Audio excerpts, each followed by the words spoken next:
મસ્તી મજાનું સવાર પડી ગયો છે. ચાલો આપણે ઊભા થઈ જઈએ.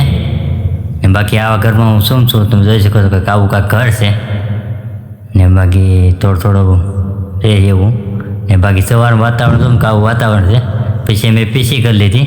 પછી હું છે ને નાહવા ગયો કેમ કે આપણે કાંઈ સવારમાં નાહવું જ પડે કેમ કે આપણે દીવાબત્તી કરવાની હોય ને એટલે પછી આપણે છે ને દીવાબત્તી કરવા આવી ગયા છે ને મહાદેવને આપણે પગે લાગી લીધા છે.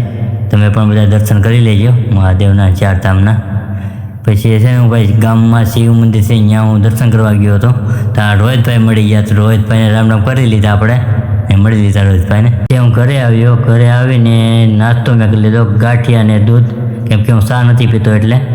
પછી મારા મમ્મી અને મારા પપ્પા વાતો કરતા હતા કે મઢે આપણે કથા છે ને છોકરાની ભાઈ માનતા છે મઢે તું જાય. પછી હું છે ને તો આપણે માનતામાં જવા તૈયાર થઈ ગયા છે ને આપણે નીકળી ગયા છે. બાકી બધા સાથે મની રહ્યો ને આપણે ફાઇનલી મઢે પૂગી ગયા. કેટલી બધી પબ્લિક છે તમે જોઈ શકો છો. બાકી ચિકોતરમાં દર્શન કરી લેવું, મેરડીમાં દર્શન કરી લેવું, શ્રાવણમાં દર્શન કરી લેવું. તો અહીંયા તો બધા બેઠા હતા કથા વાંચવાનું ચાલુ હતું ને બધા વાંચી રહ્યા છે તમે જોઈ શકો છો. ને બાકી બહારથી મંદિર જોયું તો બધા પબ્લિક હતી ને બધી બહાર બેઠી હતી તમે જોઈ શકો. પેંડાની ભારે પાનતા પણ જો ખાવા મળી તમે જોઈ શકો છો. છોકરો ઉપર આવી ગયો છે ને પેંડા નીચે આવી ગયા તમે જોઈ શકો. કેટલા બધા પેંડા છે તમે જોઈ શકો છો. ખાલી બહુ સાજા છે ને આ પણ અમારી મઢે જ છે જોઈ શકો છો.